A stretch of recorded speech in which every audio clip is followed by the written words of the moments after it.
Thank you everyone for joining today. I'm Lisa Towers, Director of Marketing for Lumina Health Partners.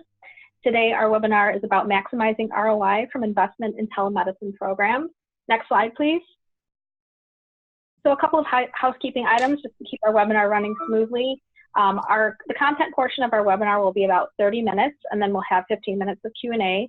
All participants will be muted during the webinar. If you'd like to submit a question at any time during the webinar, you can use the Q&A box in your Zoom control panel. And you can see the red arrows pointing to that Q&A function right there in the toolbar. Our presentation will be emailed to all participants after the webinar, so look for an email from us this afternoon with the PowerPoint that you can download. And we hope to see you on our next monthly webinar, which will be about value-based care contracting on May 15th at 11:30 a.m. Central Time. Next slide, please. We are Lumina Health Partners. We are your partner on the journey to value. Our recognized industry leaders work hand in hand with clients to guide healthcare organizations as they optimize the performance of programs to meet the demands of an increasingly value-based care payment environment. Next slide, please. These are our advisory services. So we have value-based strategy, digital innovation and analytics, clinical transformation, and leadership and governance. And today our webinar topic falls under digital innovation and analytics. Next slide, please. Today's presenters are Jim Logan and Shaillee Chopra. Jim, I'll hand it off to you. Thank you so much for joining us today. Okay, thank you very much. Are you getting video of me? Yes. Okay, good. All right, well, thanks to everyone for joining us today, especially on such an otherwise newsworthy day. And thanks to Lumina for enabling me to talk about my second most favorite subject. I got into telemedicine through a connection with NASA. I was a senior flight surgeon at NASA Johnson Space Center for 22 years, and we did telemedicine back and forth to the spacecraft. And I realized that this technology probably had a lot more application to medical care on Earth than it did medical care in space. So I left NASA for 10 years during the 1990s and was one of the founding board members of the American Telemedicine Association. So that's really how I got into telemedicine. Shaillee, do you want to introduce yourself? Hello, everybody. I'm Shaillee Chopra. I'm the Chief Digital Information Officer here at Lumina Health Partners. My background is in healthcare technology. I have about 20 plus years of experience in healthcare operations overseeing the technology. And through my tenure, as I worked being part of healthcare organization and later on consulting and advising organizations, I've had the pleasure to work with healthcare organizations who invested in telemedicine and observe the growth and evolution of the telehealth technology and digital innovation and how they continue to be more and more closely aligned with healthcare operations.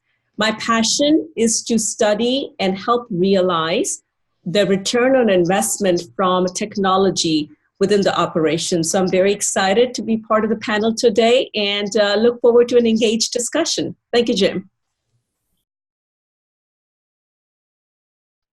Today's agenda, I'm going to try to cover in the next 30 minutes. I'm going to try to cover several things. One is the gestalt of telemedicine, both the definition, theory, and practice. Some of the medical, financial, and process drivers. Would also like to cover some of the best practices and the very common mistakes that are made in telemedicine projects and talk about return on investment and change management. It's a lot of information to go through, but we're reserving 15 minutes at the end for questions and answers.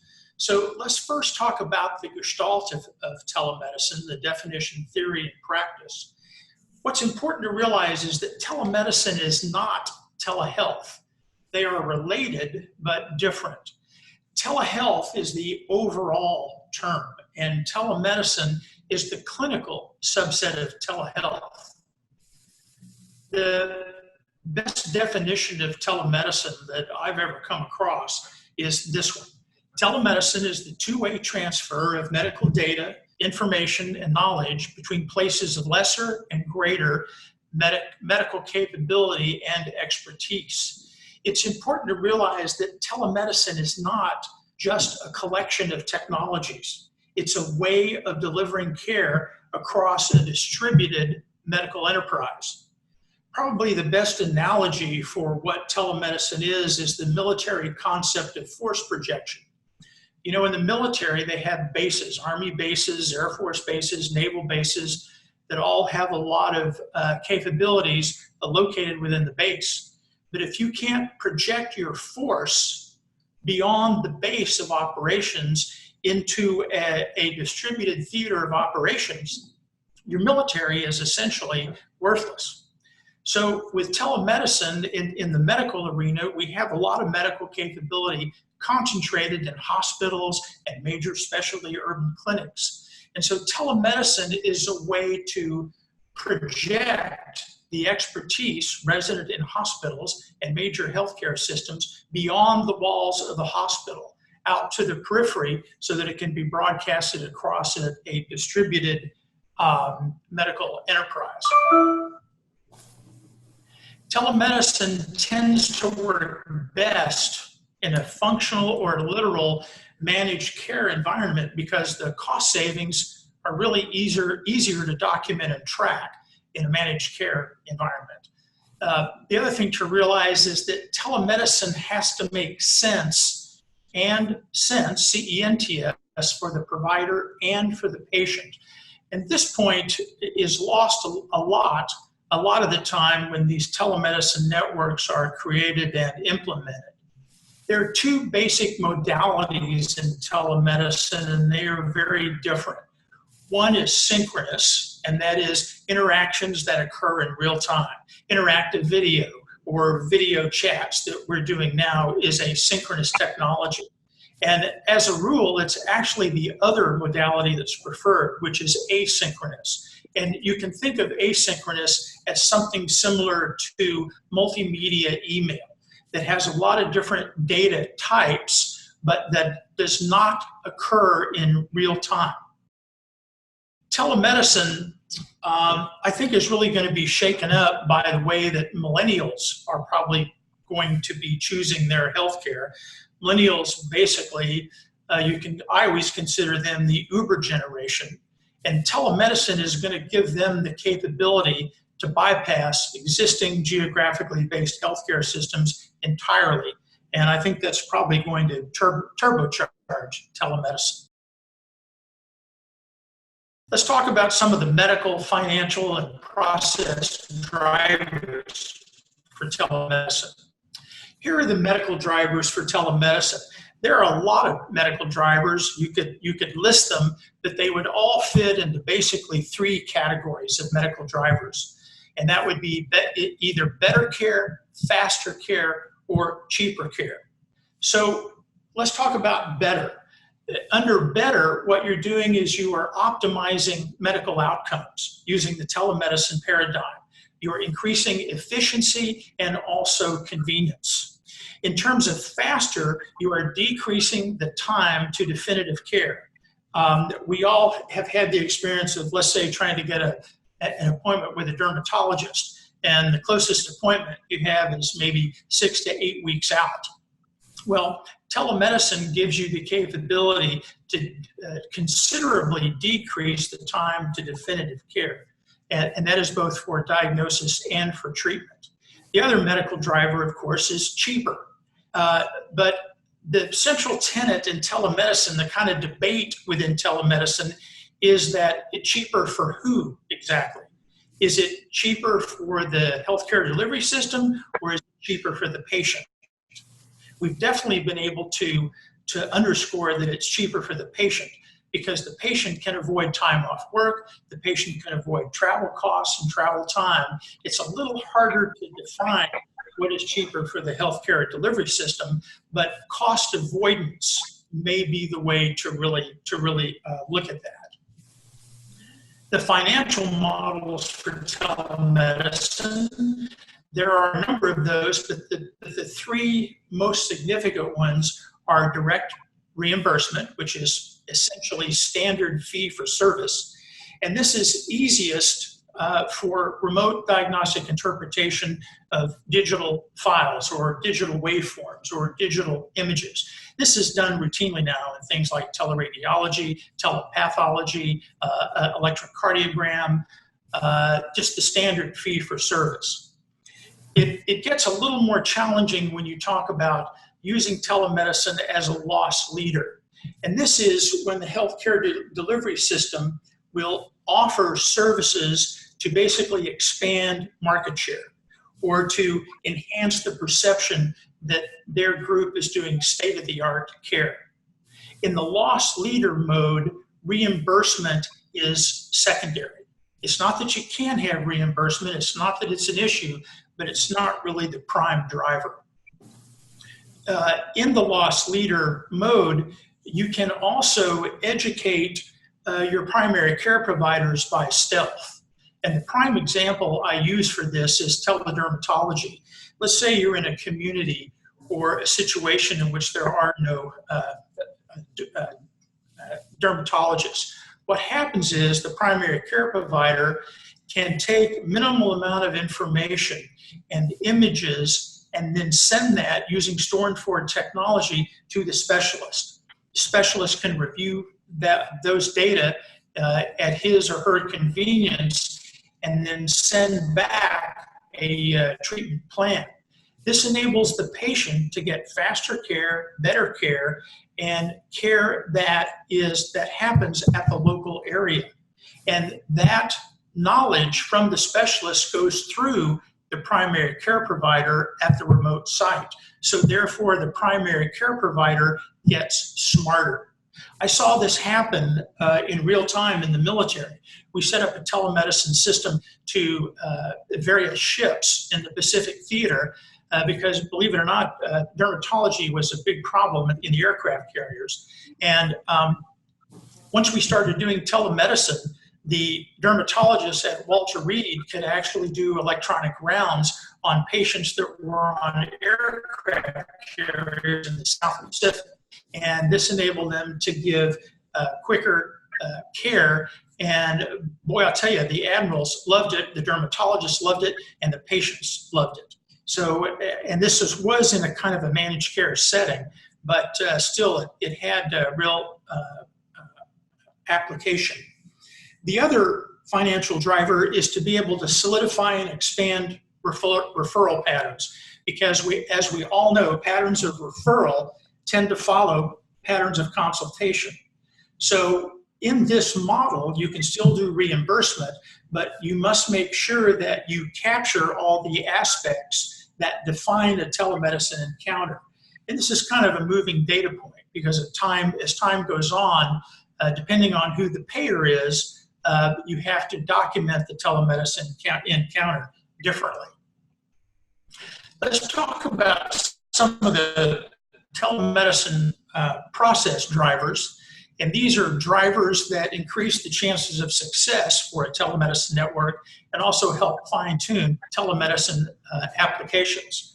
The first one, and really the one that is the most important when you design services delivered by telemedicine, is to address the standard culture clash issues between information technology personnel and clinical providers. I'm going to go ahead and to the next slide because I want to show that, and then I'll come back to this one. This is the standard culture clash between information management and clinicians. And so for those of you that have never been a part of this, this is really a prime obstacle in designing and implementing successful telemedicine networks. The IT people think that telemedicine is technology, and so they tend to grab it and run with it, and they don't include the clinicians. And these telemedicine networks need to be clinician-driven. So the way to resolve these issues is to decide for yourself who generates the revenue. And it's obvious that the clinicians generate the revenue. The clinicians provide the service, and therefore the clinicians should be in charge of creating and managing the telemedicine network. Now, unfortunately, in a lot of healthcare delivery systems or the standard medical enterprise, this is their version of the clash. And you see the guy, the bully in the red shirt, is actually the IT people. And the poor physicians are at the mercy of the IT people. This paradigm needs to be fully reversed in order to do successful telemedicine. This issue is the prime issue that prevents telemedicine networks from being successful. Okay, let's go back. And that is, the second bullet is, when you first start doing telemedicine, you must consider some of the low-hanging fruit clinical applications, such as the specialties that are image-driven specialties, like teleradiology, teledermatology. Those are basically straightforward to do and set up, but also some of the cognitive information-driven specialties that are not overly dependent on the physical exam. And one of the prime examples that's easy to understand is the specialty of nephrology. Yes, there are tests that are done in nephrology. Yes, lab has to be done, but nephrology is in essence a cognitive specialty and not over-dependent on, quote, the physical exam. It's also important to realize that modern telecommunication and information management techniques enable opportunities to basically do process engineering, as well as automation or semi-automation of re-engineered process elements. When you think about what happens, all the things that have to happen to schedule a patient, bring a patient in, do the evaluation, do the lab, get the assessment from the physician or the specialist, put it in the medical record. There are a lot of things that have to happen. And most of that system right now, even in a non-telemedicine setting, is pretty darn inefficient. And so when you overlay these telecommunication and information management systems, make sure to re-engineer your process, consolidate the process, reduce the number of steps, and then use your technology to either automate the areas that lend themselves to automation, or to semi-automate them. And then what you do is when you re-engineer the process, you make the whole system better. So let's talk about best practice and common missteps. These include, but are not limited to, the design, development, and implementation of telemedicine networks need to be empowered, incentivized by an internal, multidisciplinary team with clinical leadership and clinical authority. I've tried to hit that pretty hard this time, and that's because I have a lot of personal experience seeing telemedicine networks fail because they haven't really done this. All designs must be precluded and be based upon a complete written medical needs assessment, requirements definition, documented system performance requirements, including clinical formats. We may get into clinical formats a little later, but this has to be tailored to the difficulty of the telemedicine application. Obviously, if you're going to do basic teleradiology, you probably don't need to do a complete written medical needs assessment. We all kind of know what that is. But if you're delivering specialty care or multi-specialty care across the distributed theater of operations, you need to basically do your medical needs assessment. And by system performance requirements, I'm talking about not only how do you want the network to perform technically, but how do you want it to perform functionally.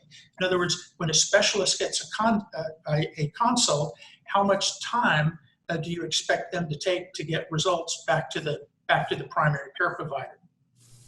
You also need to look at your success criteria. If you're going to do a telemedicine system, you need to develop the specific success criteria, and that's the criteria by which you're going to decide whether your telemedicine has been successful or not successful. And these success criteria need to be criteria that can be measured. They cannot be just subjective. You can't really say, well, things were better. You need to document how were they better and in what ways were they better. It's also important to have a priori success criteria, because you'll need to do mid-course corrections when you implement your telemedicine application. And the mid-course correction enables you to go back, look at your initial success criteria, and decide, are we meeting those criteria? Are we not meeting those criteria? And is a mid-course correction called for? It's also important to do maybe some small-scale pilot projects before you do a large telemedicine rollout, and that's to assess issues and also bottlenecks. I put down here you need to adhere to the 80-20 rule, but in this case, the 80-20 rule in telemedicine has to do with the total time that you spend trying to create and implement your telemedicine system. And that is, if you take 100% of the work that you do and your committee does, your multidisciplinary team does, to get the telemedicine network up and running, 80% of that work needs to occur prior to your first day of telemedicine rollout. That's very important. And if you don't do that, and I've listed some of the things that 80% of attention needs to address, you will not succeed. These are the common mistakes, but unfortunately, they're also disastrous mistakes. The first one is overemphasis on synchronous modalities. Look, it's tough enough to schedule one physician in one place and one time. If you do synchronous telemedicine, now you've got to schedule a physician or a provider, and then your remote patient, and maybe the remote primary care provider at the same time, and it just doesn't work. It's not very efficient. The second one is one that I've harped on already, but I'm going to hit it a third time, and that is, don't put technical people in charge of your telemedicine system. The technical people, the IT people, ought to be on the receiving end of action items, not on the generating end. Don't bite off more than the health system can chew, especially in the beginning.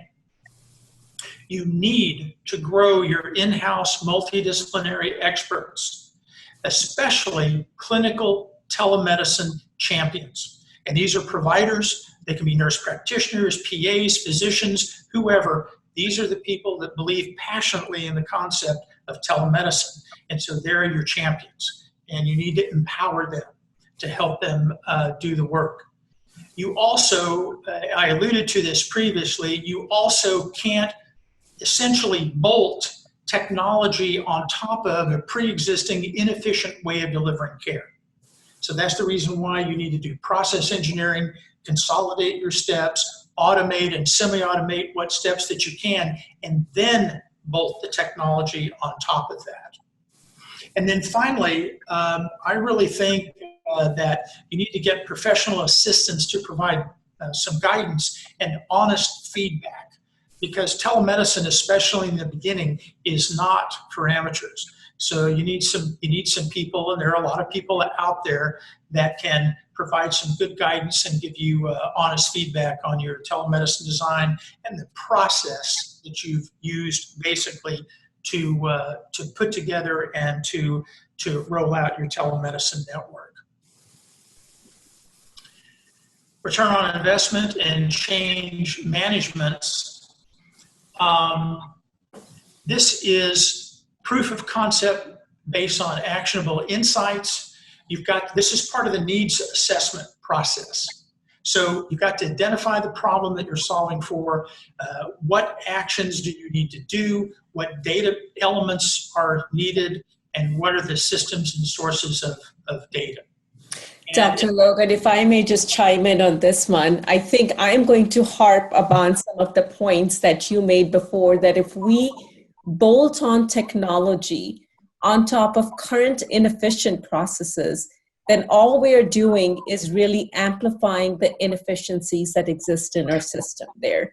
So this visual right here that Dr. Logan is representing is really one of the approaches that we feel very passionately strong about, that your approach to implementing the telemedicine programs and integrating technology should not be technology or vendor-led.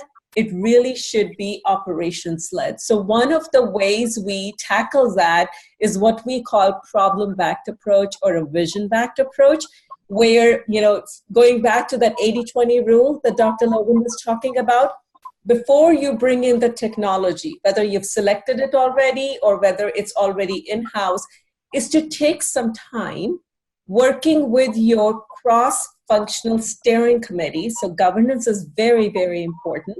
And really define what outcomes do you really want to achieve? What problems are you trying to solve for? Are you trying to garner more market share? In that case, your processes that you define would look slightly different than to, let's say, your need is to increase the footprint or promote your specialists, provide access to the specialists for a certain modality for certain geographical areas.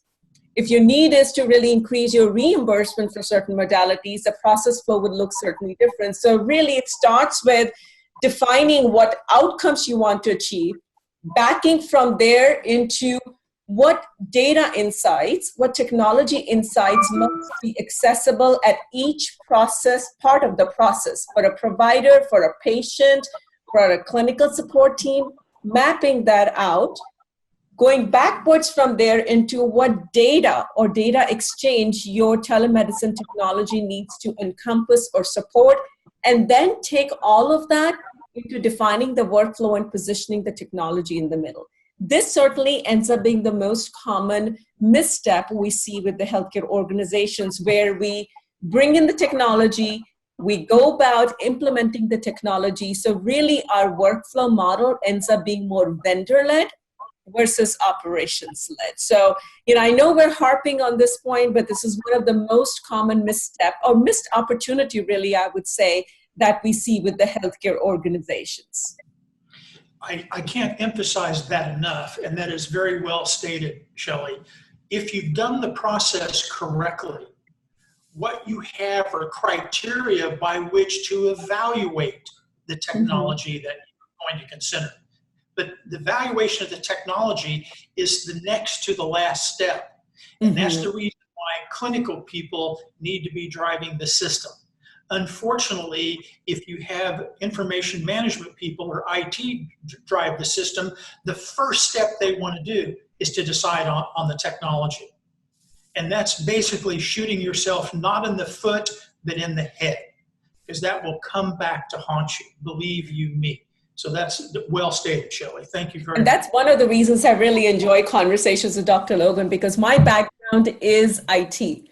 So it was interesting when we first met and started talking about it, really seeing sort of the tension between the two organizations in healthcare. From IT perspective, we are wanting to really implement and integrate the technology as best as possible, but often at times without sort of being lockstep and armed with the clinical, we miss the end goal because it's really not turning into impact or value on the front line. So really that governance, having that cross-functional governance that Dr. Logan was talking about is imperative. In fact, I had one question, Jim. You've talked about the importance of having clinicians on the governance, leading and providing guidance. What is your thought on maybe even engaging consumers or patients in your cross-functional governance as you set out to lay out what that future workflow would look like? Yeah, I think that's an excellent idea. And I think it's important to bring in people that will end up being the consumers of the services you're trying to project, that you're trying to export. I think that's an excellent idea. Wonderful.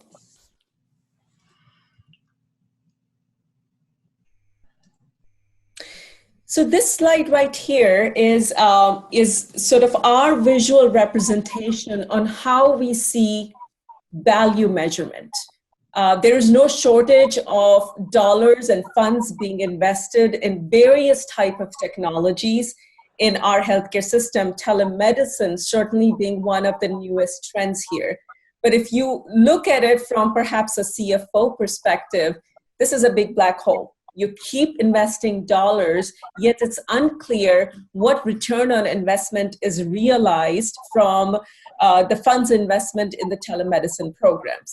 So again, going back to how do we calculate ROI, it's imperative that what problems are being solved for, what is the ultimate goal, is clearly defined ahead of technology being implemented. And as you define the future state workflow and different data points that must be gathered along the workflow, they become a critical element in coming back and calculating the ROI.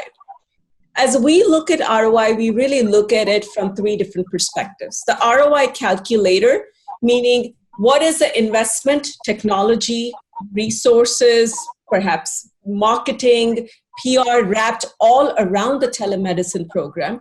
What is the investment you're making towards what program? So let's say if it's for nephrology, what's the cost of care today for nephrology? And are you able to really move the needle down on the cost of care as a result of this telemedicine program? And that's going to require setting up some data models and baselines before the implementation or in the early stages of implementation, so that you're coming back and measuring the impact against that baseline using our ROI calculator, which is one of our proprietary techniques of advanced analytics modeling that we use to calculate the ROI. You can also look at ROI from utilization perspective, not just hard dollars. Meaning if, as a result of telemedicine program, you are increasing the utilization of certain modalities, or your specialist increasing access to care in certain areas, and if that has a positive bottom line impact or reduction in cost of care for your healthcare settings, that's another lens through which we can look at ROI.